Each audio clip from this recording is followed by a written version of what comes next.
So, in order not to go completely off track, I'm going to, do a mixture of reading from the prepared text and chatting with you, this small, intimate group. Thanks to now my head is populated right now by the subjects of a 500-page dissertation, and so staying focused on Sayyid Fadl is actually proving to be a little hard as questions keep popping up in my mind about this other text. So Sayyid Fadl, my first encounter with him is kind of strange. So sort of a meeting, right? Even though he died in 1900. I found him sort of accidentally, and he's a product of boredom while conducting research for the last bits of my dissertation on Egyptian masculinity. So a long time ago now, it seems. I was poring over interwar intelligence reports at the what was then called the PRO, the Public Record Office, or the UK National Archives, as it is named now. And these were just starting to annoy me, reading British intelligence reports about Boy Scouts. Allowed me to make an argument in the book, right, about the significance of Boy Scouts, such that you have this grand empires like secret police reporting about them, but reading about them was starting to really bore me to tears. So one day I just got up, wandered around the shelves, where they have bound catalogs, and just started pulling them off the shelves randomly. That's how poor I was. And skimming through them, seeing if anything jumped out at me.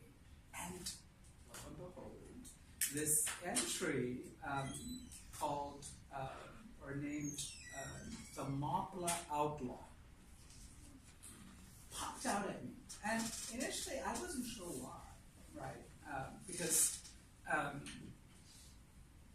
Mapla resonated, but I didn't know why, right? So I pull up the records.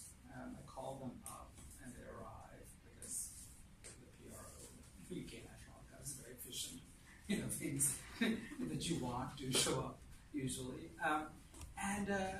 So in the meanwhile, I remembered what I thought Mapla was, right? And it's the way that we Syrian Christians of this particular region of South Asia, of India, on the southwestern coast, the Malabar coast, Kerala, that's how we refer to ourselves, right? And that's what, sort of forced this entry in the catalog about. But then when I get the records, of course, it's not about us boring Christians, as, I should have known that nobody would be paying that much attention to us. This is 2 volumes of correspondence all about the Mapla Outlaw, but the Mapla in this case is a Muslim, right? And reading these records and then the research that followed revealed that that's what Mapla is, right? Historically, Mapla is understood to be Muslim. But then there's this cultural memory that I have of being told that we're Maplas. And so this forms the sort of, vignette that opens the book, is this vernacular term that is transformed through the course of colonial history to designate one communal group, right? And there's a whole sort of political history of the colonization of this northern region of the Malabar coast that becomes the modern state of Kerala.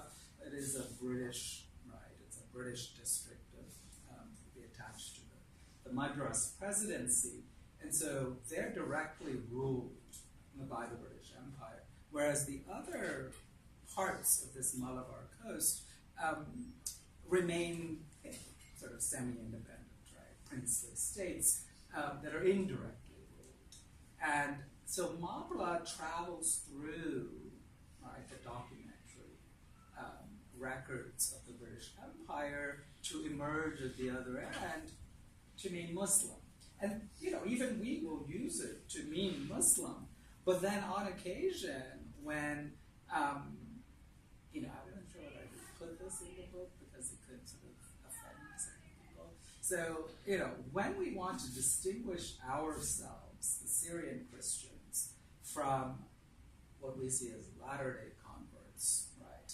People who become Christian during the British Empire, right? When missionary work sort of increases and you see the presence of all kinds of missionaries, not just English ones, but German ones, American ones, Canadian ones. And so conversion to Christianity presented itself as a way out of the, very unpleasant caste system, right? Which apparently in the Malabar Coast was especially sort of, bad, right, in terms of the treatment of lower caste Hindus. And so you see an increase in the Christian population, say the end of the 19th century to the 20th century. And so, we don't appreciate being associated with those Latter-day Converts. And so you would have people, if they want to distinguish, say, so one day an uncle comes over, and this is when I first sort of realized, that's what I was remembering. And he was talking about this group of houses sort of beyond the property that my parents owned in Kerala. They retired from the US and moved back to India, returned migrants, and they had this like rubber estate in the sort of ancestral region of my father. And beyond that rubber estate is a cluster of houses. And my uncle was talking about that cluster of houses as a colony, which was also very interesting, right? So he's like, well, in that colony, they're not like us Mongols. What? What do you mean? He's like, well, they have these like habits because they don't have land, they're not clean, and so on.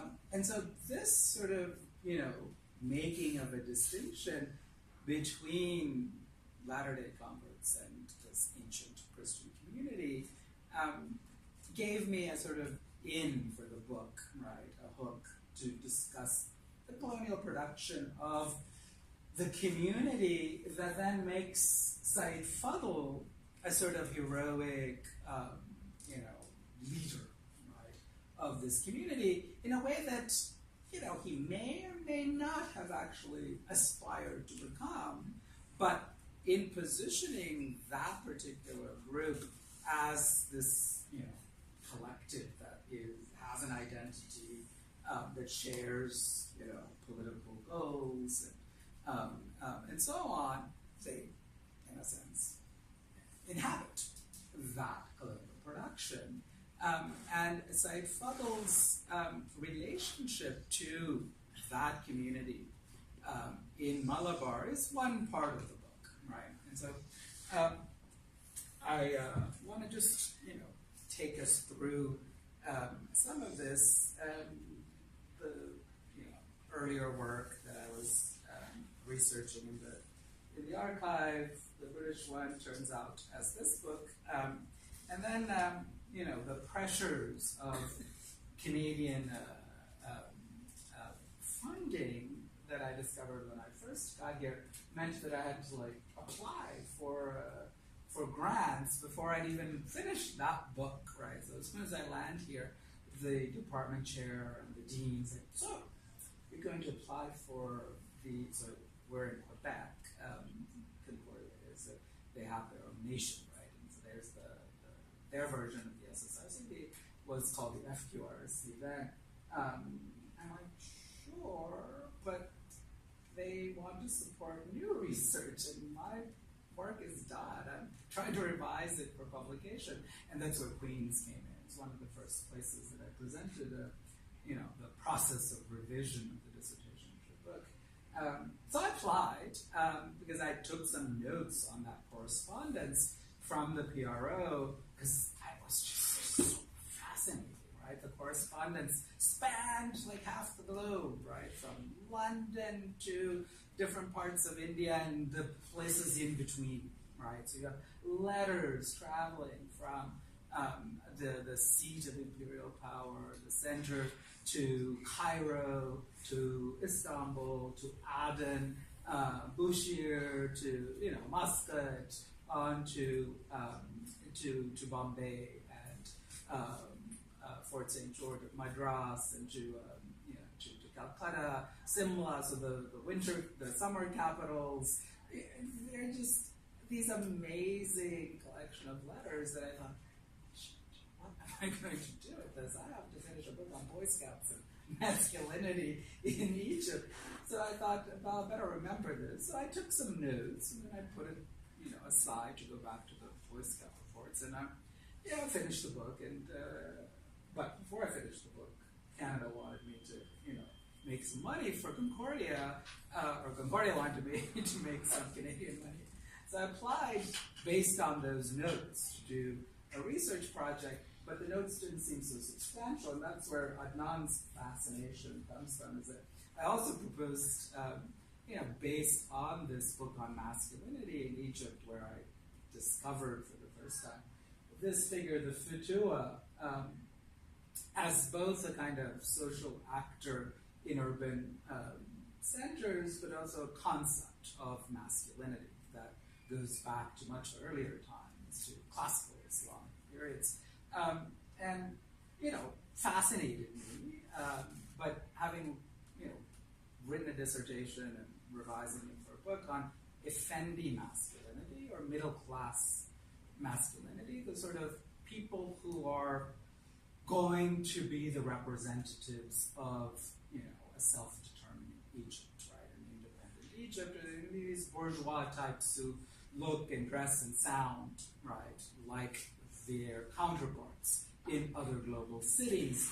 That was the focus of the book, how masculinity sort of mattered for them, right? And it mattered in their dress, it mattered in their youth groups, it mattered in their sports clubs, et cetera, right? That was the focus of the book, but this gangster figure was so fascinating as well that I had to have a last chapter as a kind of, a kind of acknowledgement, a recognition of the internal other, right, of the Effendi, of the bourgeois masculinity that was sort of, being trumpeted as modern and as Egyptian and so on. And so that last chapter couldn't do justice, right, to a concept, to a socially embedded sort of character. And so I thought that's a good place to leap off from, right, is that I did do some work on it, but not enough, right? It ends up being how the middle class figure, the modern subject, views, right, this traditional actor, right, and this sort of backward conception of manhood. That's what the last chapter traces in a critical sort of way, but it's not really a chapter on the fit. So I thought, okay, I'll now make this project, so give me all the money that you can. I'll make this really big project that that ties in the Sayyid, the Maqla outlaw, but I obviously learned through the correspondence that they're also talking about the Sayyid, right? This Muslim dignitary, right? A notable by virtue of descent, right, from the Prophet Muhammad. So this Sayyid and the Futua, I thought, there's some kind of conceptual connection, at least, that can be made, right, between the two. And so that was the frame within which I was planning to investigate Sayyid and Futua. And I thought sovereignty, right, in a way that sort of, cuts across the various periodizations of historians, right, where modernity brings with it a modern state, right, which is the book that I had already written in the kind of cultural formations of this modern state, gendered cultural formations of the modern state. But that, what the Futua presented was a kind of um, a pause, right, an interruption in my sort of telling of the becoming of modern Egypt. The Fadl said, well, we're here, and we've been here for a long time, and we're the locally sort of, embedded authorities, right, or enforcers, right? But, complex relations between the ulama, right, the scholars of Islam, who are also the legislators of a certain kind, right, and the people, right? We're kind of embodied sovereign, right? And that pause, which is what that last chapter of the book was, I thought deserved like unpacking, right? To press play, right? Let's see what is this, right? Well, it ended up being very untenable to work on the Sayyid who's hopping between continents and engaging the British Empire, such that they leave vast amounts of records about Sayyid Fadl, right? Because they're really concerned about his potential to disrupt the order of imperial power in India. And so they keep track of him throughout his entire life. He's expelled from India in 1852, but they don't stop following him. And so, part of the book story is about how an imperial surveillance network, so its development can be seen through all of this vast correspondence that piles up about this one guy, right? So that just proved very absorbing for one, because I can read English really quickly, and although that 500-page dissertation challenged my speed reading skills, but I can read English very quickly. It's like, oh wow! You learn all this stuff, and you have all these sources. But then I also discovered that if I want to do justice to that life, I have to learn to read my native tongue, right? So even though it's my native tongue, I've forgotten it. And so I had to relearn Malayalam, right, which is the language of Kerala, the state that is born on the Malabar coast after Indian independence. So I went to school and learned Malayalam enough to read, right? Turns out, just like in Arabic, so I obviously studied Arabic for that first book. Just like Arabic, Malayalam in history is easier to read than in other genre, right? Like history, for some reason, they're pretty easy. And even hagiographic type histories, right? So you find that there are all these hagiographies about, say, Fadl and his father, because they're very crucial to the formation of Mabla Muslim identity, right? Or the sort of conflation of Mabla and Muslim in Kerala, in modern Kerala. So I, had a lot on my plate, and I couldn't research the Fadl. But there was actually a more practical, or even more practical sort of reason why I abandoned the Fadl. Sitting sort of in Cairo, blessed with a beautiful 2-year sabbatical, or 1 year, I got to spend it at Cambridge, and so I was, in spitting distance, not quite, of the India office records and so on. So I could, do all this research. And then the second year was supposed to be Egypt, but the fellowship people were a little uncomfortable with us coming the first semester. So they said, well, we can't really start now. And so I'm sitting at home with my parents in Oklahoma, losing my hair. And then finally they called up and said, okay, we think it's secure enough now that you can come. So February of 2013 or something, I head back to Egypt after a very long time. A little saddened by things that had happened before, but excited. And I was going to, and I did start going to the archive to start the Fadl part, thinking that I still could do something, right? Or at least accumulate material for after this book. And so I had started, when I wasn't in the archive, writing this. And I'm sitting, one lovely day, it's Cairo in the spring, the sun is coming through the windows, and it's actually, the sun is starting to go down.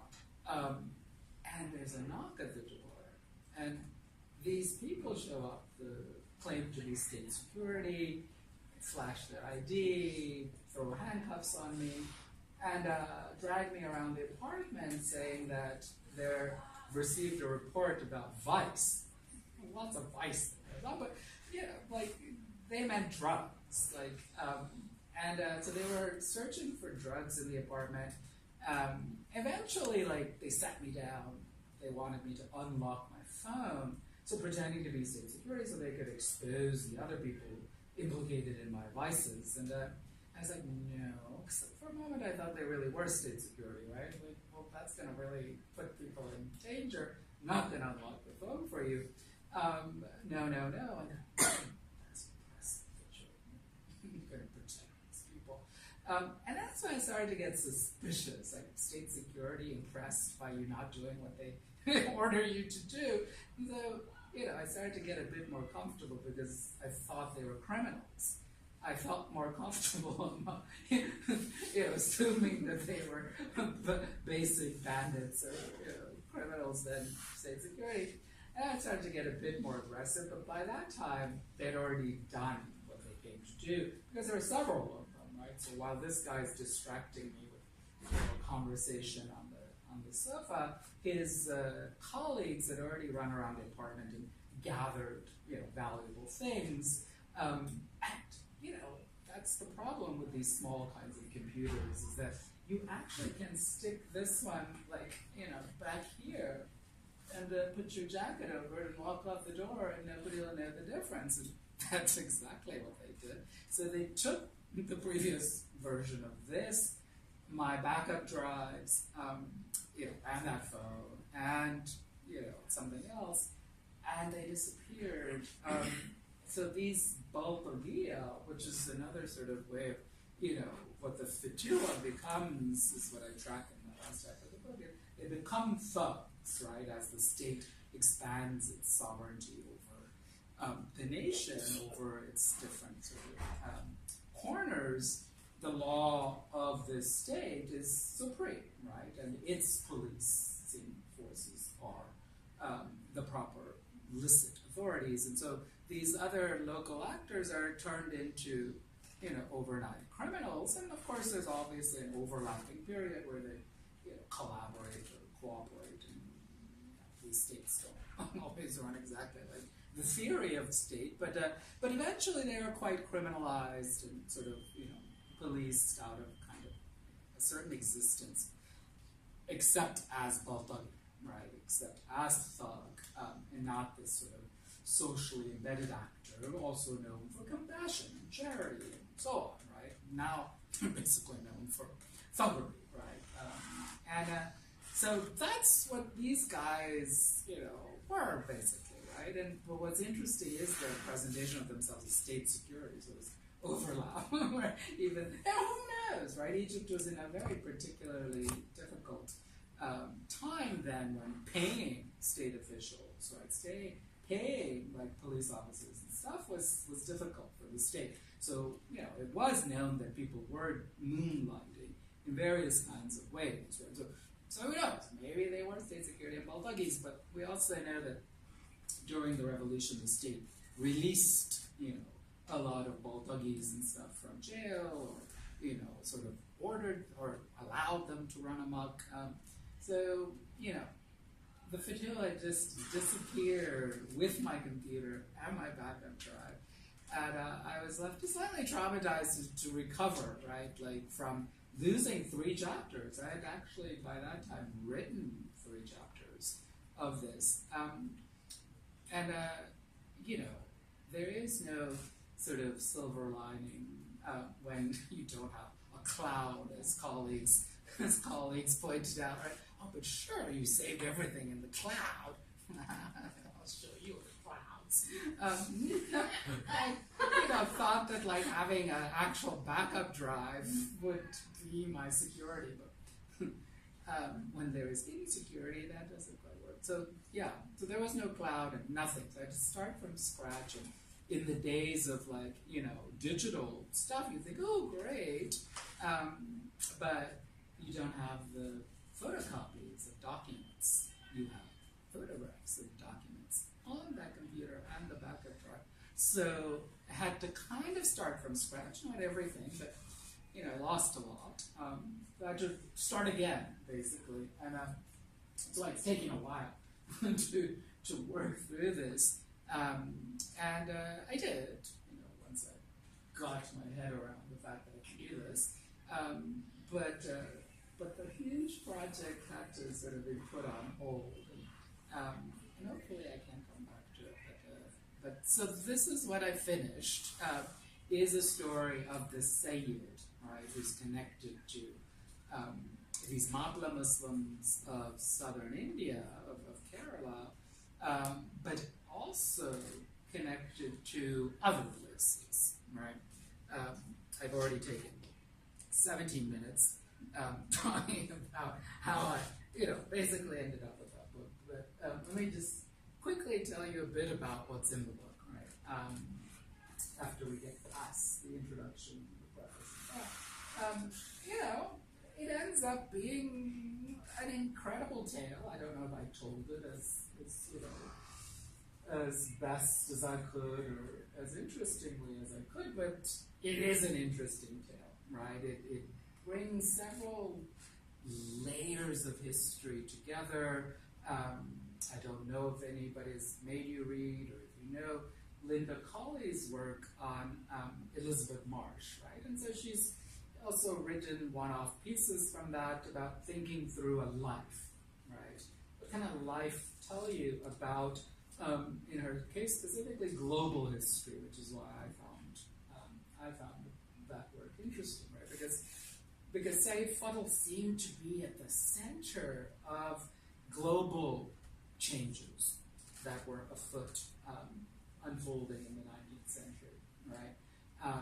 But to tell that story of how Sayyid Fadl comes to the center had to go back even earlier. And so, I go into lots of dangerous territories, right? Like, you saw that first book is really located in the late 19th century through the 1930s, right? And it's really basically about Egypt, right?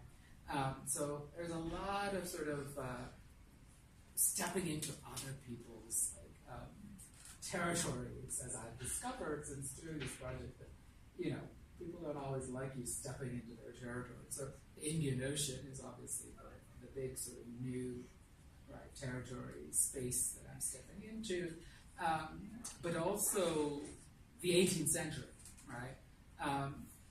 In some ways, completely foreign country, right? For somebody who wrote and thought a lot about, mostly about the late 19th, early 20th century.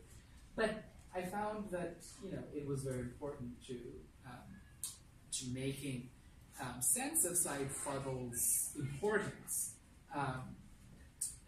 to go back and see the connections between father and son, right? And that has a lot to do with, I don't know if you've been exposed to Eng Seng Ho's book, The Graves of Tarim, that deals with the diaspora that Sayyid Fadl belongs to, right? It's this Sufi Hadrami from southern Yemen, right? The southern Arabian Peninsula, particularly from this town of Tarim, right? Hence the title of Ho's book, The Graves of Tarim. It's about these Sufi Muslims with a particular lineage, right? The prophetic lineage, because they're Sayyids, they're descended from the Prophet, and they spread out around the Indian Ocean, starting in the late 15th century, and numbers increasing in the 16th, 17th, 18th century, sort of coincident with the European seaborne empires arriving, right? So you have these two different kinds of projects of movement through oceanic space that Ho beautifully, right, narrates in a world historical scale in sort of dealing with mobility and genealogy, right? So the genealogies that these Hadrami Sayyids, these Alawis, so they're Sufi grouping would be called the Alawiya, right? So the genealogies of their ancestors that they can trace back to the Prophet are part of the authorizing technology, right, that allows them to move around these very foreign shores and establish themselves in ways very differently from the Portuguese or the Dutch and so on, right? And so, having this book by Ho there really challenged me to sort of, deal with genealogy, right? Even though I wasn't trained to think in these terms. So I had to do a little bit about his father, right? But also because let me find this, sorry, jumping forward a bit. Also because when I visited the shrine of the father of Sayyid Fadl, right, the Sayyid Alawi shrine in Mamburam, it was very obvious that it can't write a history of Sayyid Fadl without attending to the history of Sayyid Alawi, which is shrouded in, in fog because there's not that much evidence of Sayyid Alawi's own history, but you have this shrine which is to Sayyid Alawi, not to Sayyid Fadl, right? Fadl will be buried in Istanbul. And so visiting this shrine did a couple of things, right? It showed me that, you have to include the history of Sayyid Alawi in the larger narrative. And you also have to think about this, right? This anchor to the genealogical sort of authority, right? There are these anchors all around the Indian Ocean, right? This is just one of them, to this one figure, Sayyid Alawi, right? But there are numerous others on the coast of Africa, east coast of Africa, down to Cape Town, and then as you move eastward from this coast of India, on the other coast of India, Singapore, Malaysia, through the Southeast Asian countries, Indonesia, you have to China, right? You have, they might not be all Alawis, but you have these Arab, Muslim, Sufi, shrines spread out all around the Indian Ocean, and many of them are Alawi shrines, right?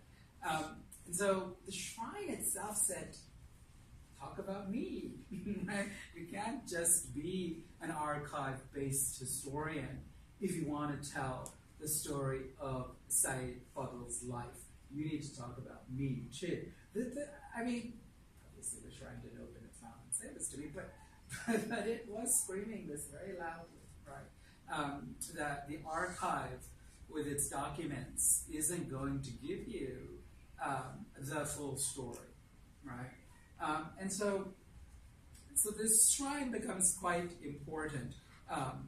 There is an ethnographic component to the book, and I'll try to walk you through why that's important to writing a history of a guy who died in 1900, right? So Sayyid Fadl dies in 1900. His father, who arrived in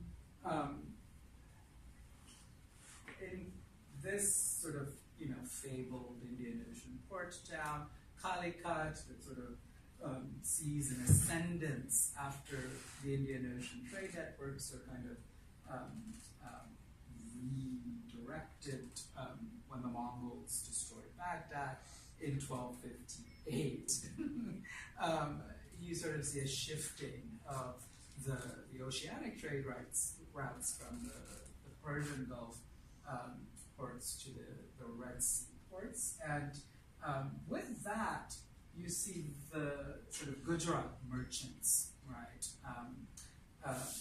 paying visits down to Calicut, and then from here you have goods going to not anymore through the Persian Gulf, right, but through the Red Sea. So Calicut's fortunes rise in part because of these things that are happening on the continent, right?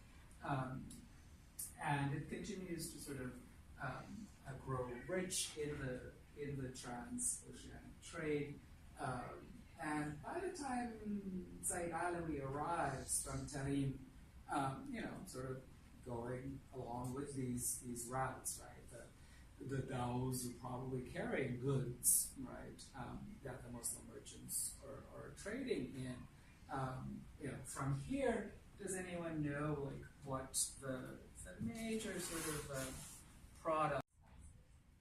Yeah, and which spice in particular is the king pepper, right? The black gold that even the Romans, right, had come for, and digs around this port town show the ancient sort of trading posts of the Romans, Moseras, with Roman coins.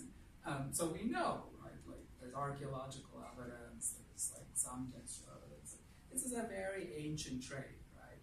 Pepper was a very valued commodity in the Indian Ocean trade. But by the time his father comes from Yemen, the fortunes of Calicut have diminished, right? So his father arrives around 1760 or so, right?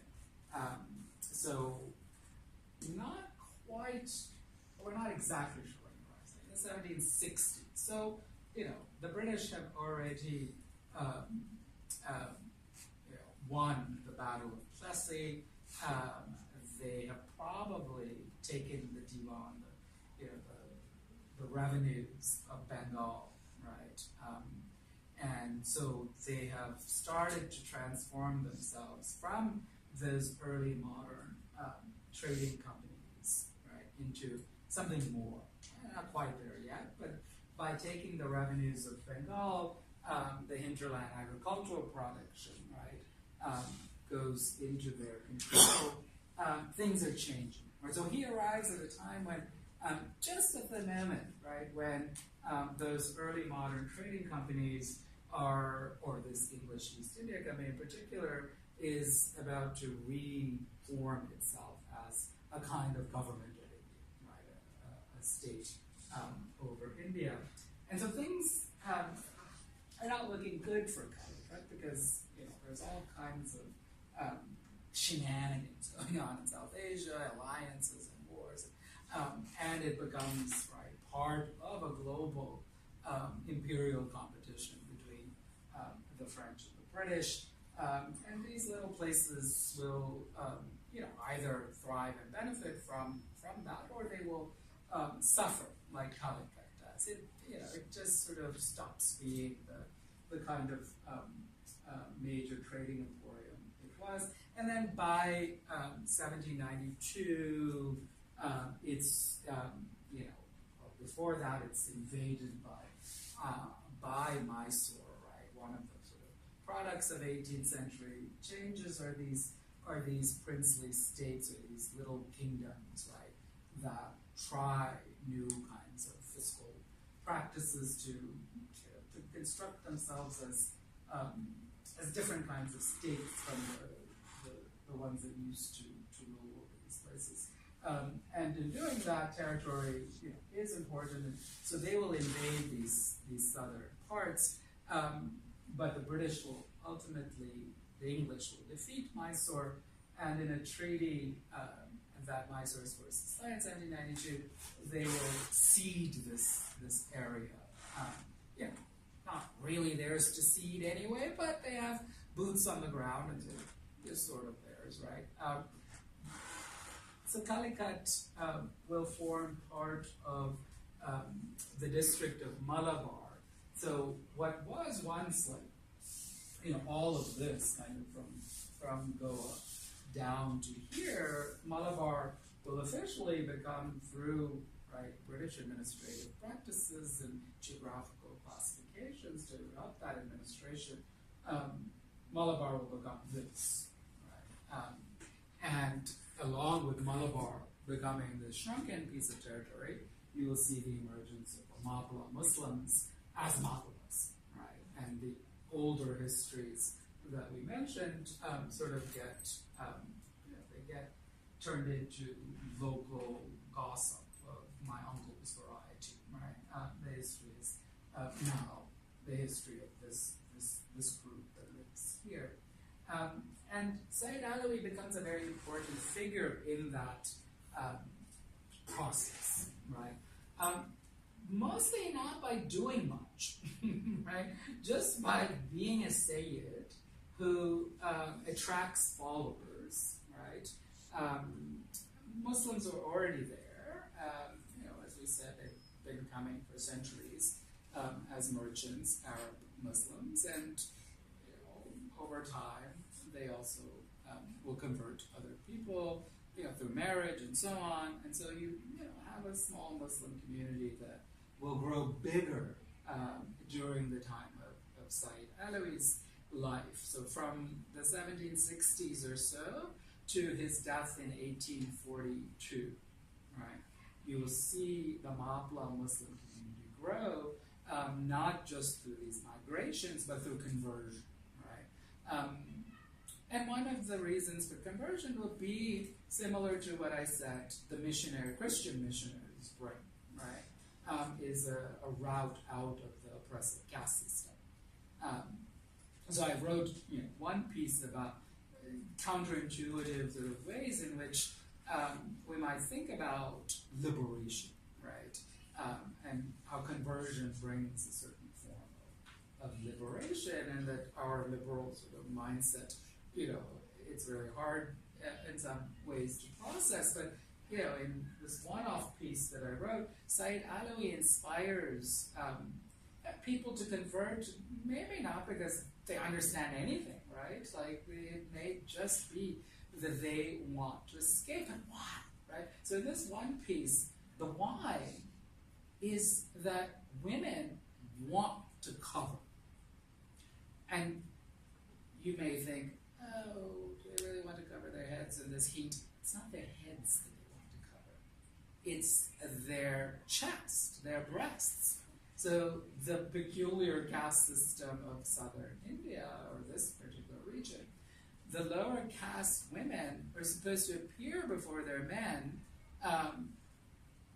naked from the waist up, right? And sort of outside caste rules for them to cover.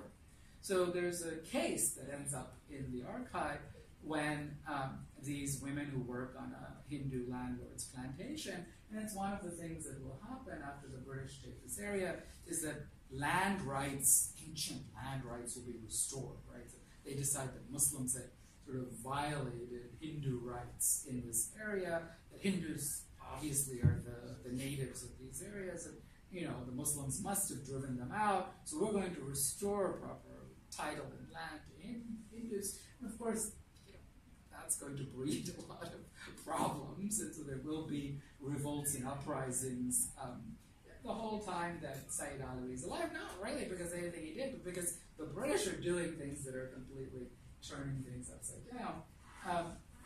And in this case, it's a Hindu landlord, probably restored to his lands, who orders these women who have converted, who work on his plantation, to go back to their proper rights, right, R-I-T-E-S, and to take off their tops, right?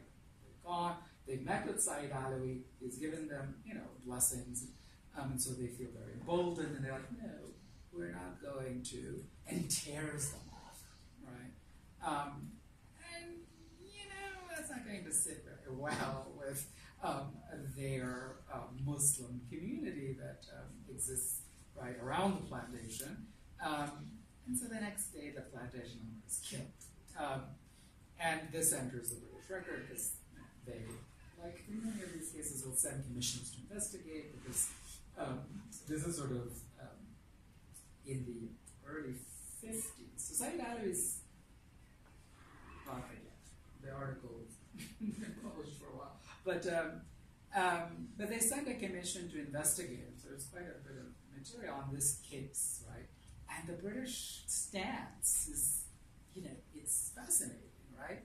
Because they can't acknowledge that Sayyid Alawi is indeed like this figure that has authorized certain rights for these women, right? The right to cover, right? To sort of a certain dignity. They can't.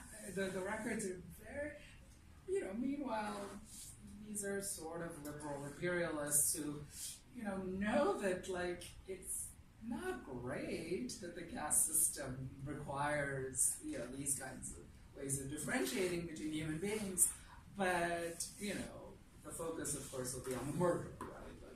Which it probably should be, but the reports are very extensive, right? And not once in the reports will the language of rights, right, of equality, ever make its appearance, because it can't, right? And that forms a big part of the book, is exploring this jurisdictional conflict that is just there, right? It's not that Sayyid Alawi, as the hagiography suggests, leads people out into battle, right? Because in some of the hagiographic accounts, he would have been like 96 years old, right? And he's like leading a charge against the British, and there are numerous uprisings. He's not doing that, right? So he represents a kind of claim to power, to authority, that I suggest is a reflection of jurisdictional conflict and of different conceptions of sovereignty, ultimately, right? And from Sayyid Alawi's story, then we move to his son, and that finally with his son, the British feel comfortable enough to arrest him, right? As we said, there are these uprisings, right, that Muslims will periodically sort of carry out against landlords, sometimes against British authority, and they decide that this family is at the epicenter, right? They're so revered that it's undoubtable that like they're giving blessings to these folks who are willing to be martyrs, right? And so there's that kind of notion that suicide attacks are like very recent, but these guys actually would carry out suicide missions, right? In Malabar, and that really freaked people out, right? That the extent to which their bodies in pain and the sort of extinction of their bodies didn't bother them. So the British are very fascinated by the power that can, right, compel this kind of sacrifice, right? So they're never able to sort of deal with it properly because that would be to accord it too much respect and too much sort of, so eventually they find a way to seize Sayyid Fadl without seizing him. They have a chat with him, through mediators, that this is coming, an arrest. What we propose is you leave, go on pilgrimage. He did study in Mecca, like right after his father died, or right before right after his father died. And then he comes back for a couple of years, and they, see uprisings again, and so like, it's you. And so like, look, if you say it's not you, you go out again, and let's see what happens. So he volunteers to leave, is what the British records say. His own account in the hagiographies and so on, no, they expelled him, right? threatened him, and rather than sort of, diminish himself, like by being thrown in a British jail cell, he left, but not voluntarily, sort of agreed to go. So in 1852, he and a party of 60 people, his entourage, they make their way out carrying, so this is interesting, they carry the East India Company magistrates, like, travel papers, like, so his name is recorded, so the pass, right, or the passport that he's carrying is one issued by the East India Company magistrate, and he disappears sort of into, southern Arabia. They're very nervous when 1857, 58 comes. Does anybody know why 1857, 58 would make them nervous?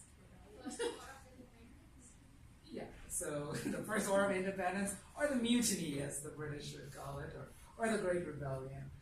So the events of 1857, 58 are very nerve-wracking for this company that's already seen, right, a diminishing of its fortunes as real free trade kind of muscles its way through, and its monopolies are sort of removed and so on. So the company is sort of teetering anyway, right, which might explain like the wrath, right? But the company ultimately will be dissolved as a result of the War of Independence, or the rebellion or the mutiny. But in this period, they are so worried that Sayyid Fadl will make his way back and just make it even worse, right? That it will become a whole subcontinental sort of uprising. And so they're sending letters to say, find him, where is he? Like, because they hadn't been keeping track of him from 1852 to 1857, 58, right? But then suddenly he appears on the radar again, and they find him, and they keep very close tabs on him, and will block every attempt by him to sail back to India, right?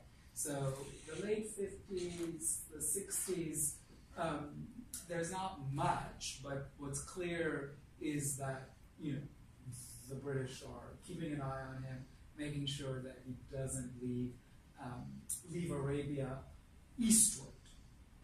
He will leave Arabia westward and make a couple of trips to Istanbul, right? And he will get a stipend from Abdul Majid, I think. But he gets a stipend, and it's a decent stipend. He's able to keep his entourage. He'll lose his stipend briefly because he'll become involved in a revolt in Jeddah. And he'll lose his stipend, but he'll sort of prove himself again in the 70s, and will sort of be elevated to the status of a minister, right, in the Ottoman officialdom, and that has something to do with his playing this kind of almost a spy game, right, where there are tribal conflicts that are involved, where folks in this region, it's known as Zofat, before this border between Yemen and Oman and so on, it's sort of porous regions of different tribes vying for control.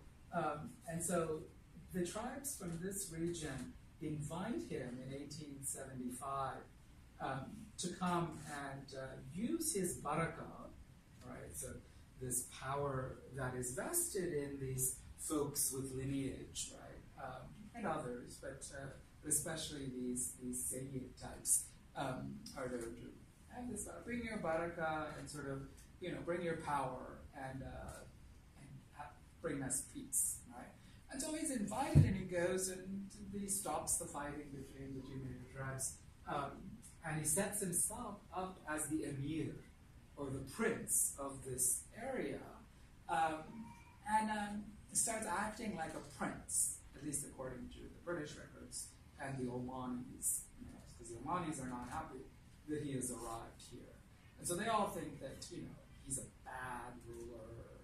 So their records all suggest that, he's just typical corrupt Sayyid using their status. And so that's a big trope in the records, right? That Sima Alawi, who's written a book called Muslim Cosmopolitanism, recently just reads it straight off the British records, right? Like, because they've always told the total truth about somebody. So she just says what the British sources tell us, right? That's what he is. But what Zozan Pahlavan told me when I presented this part of the book once is that what years was he there? What years were he there? And so 1876 to 79 was when he was ruling Zulfa. She's like, that is one of the great, El Nino, Southern Oscillation, caused droughts that struck globally and very viciously. And in those British records, and we remembered that they talk about all this dead cattle. So, he's faced with this very, I don't want to make excuses for it, but there are really extenuating circumstances that, that no ruler would have done a good job. If you read Mike Davis's late Victorian Holocaust, the British certainly did not do a good job in managing drought and famine in South Asia, where millions died, right? But he has very few people, and he apparently doesn't do a good job. And the British suggest he makes it even worse, which is why the tribes that initially supported him turn against him and boot him out, right? And so, he ends up kicked out again from a place, and this time he goes straight to Abdul Hamid II's Istanbul. And whether or not he was sent there by the Ottomans is one of the debates, right? Because the Ottomans are trying to check the encroaching, right, power of the British along the Arabian coast, and so it's not very clear. Most likely, right, that even if they didn't send him, they were like, see what you can do, right? Because he comes back and he's given ministerial status. And he becomes one of the several Arab sort of consultants, to use modern language, to Sultan Abdul Hamid about Arab affairs, right? So he's gathered these sheikhs, and a couple of them were Sayyids, from different parts of the Arab world in Istanbul, and they're sort of, there to inform the Sultan about happenings in the world. Okay, these slides we have passed. This is Tipu. There is no title there, but it is part of the one of the Indian parades. And there was a debate about whether he is fit to represent India in these parades. Anyway, we are long past all of this. It's a map of the uprisings that I spoke of. That make the British worried about the Sayyid and expel him, cultural broker, go between, and so on. And in some ways, he is all of those things, right? But does that mean, or does that help us explain this desire to return, right? And I argue that no, and it sort of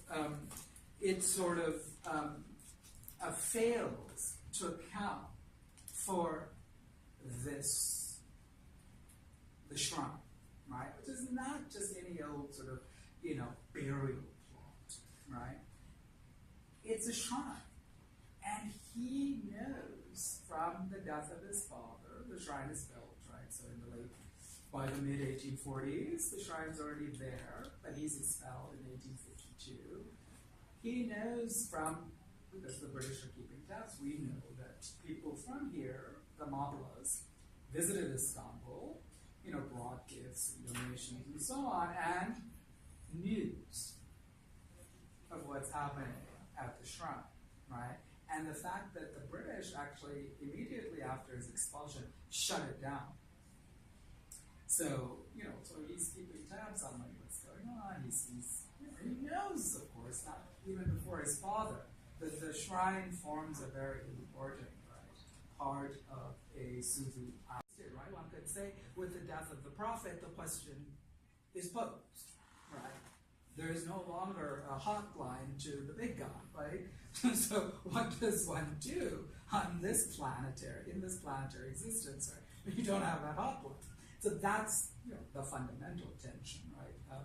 Divine sovereignty and worldly sovereignty, and it has complex sorts of histories. In the 19th century is another episode, but one where the sort of new kinds of sovereignty vested in states manages to finally sort of contain the power of that other sovereignty that has its delegates and representatives, different kinds, right? The Sayyid is just one sort of example of that. And so the book, so basically it sort of builds up to that argument, right? That all of this, which kind of seems puny in some ways, right? When you compare it to, so the tourist attraction in a way is built up, right? Because the descendant of Sayyid Alawi, who actually lives next door, it's like, okay, this isn't his house. This is his house. It's my house, and I've renovated it, and this is his bed. And this uppity little student, who is my sort of assistant guide from the Muslim Foundation nearby, this foundation that's responsible now for the shrine Dar al-Huda, he asks the descendant of Sayyid Alawi, so you said that the Hadramis, the Arabs, are really tall. How did he fit in this bed? So basically this modernist, right, thinking young kid was calling him out on his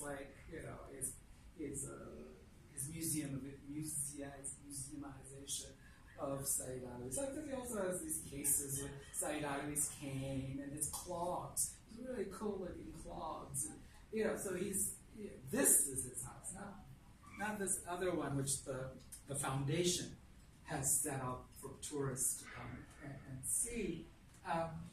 And then, there is the genealogical table at the shrine that sort of, speaks to the life that Sayyid Fadl knew has a temporality that extends in historical time, right, back to this real person, the Prophet Muhammad, but it also extends outside historical time, right? Because his father is dead and buried where this genealogical table is, and the life that is there isn't just this, dead corpse or whatever. It's something else, right? And it compels people there. You have people showing up who are Hindus, right? So I said that, right, the shrine told me I have to do more than the archival work, right?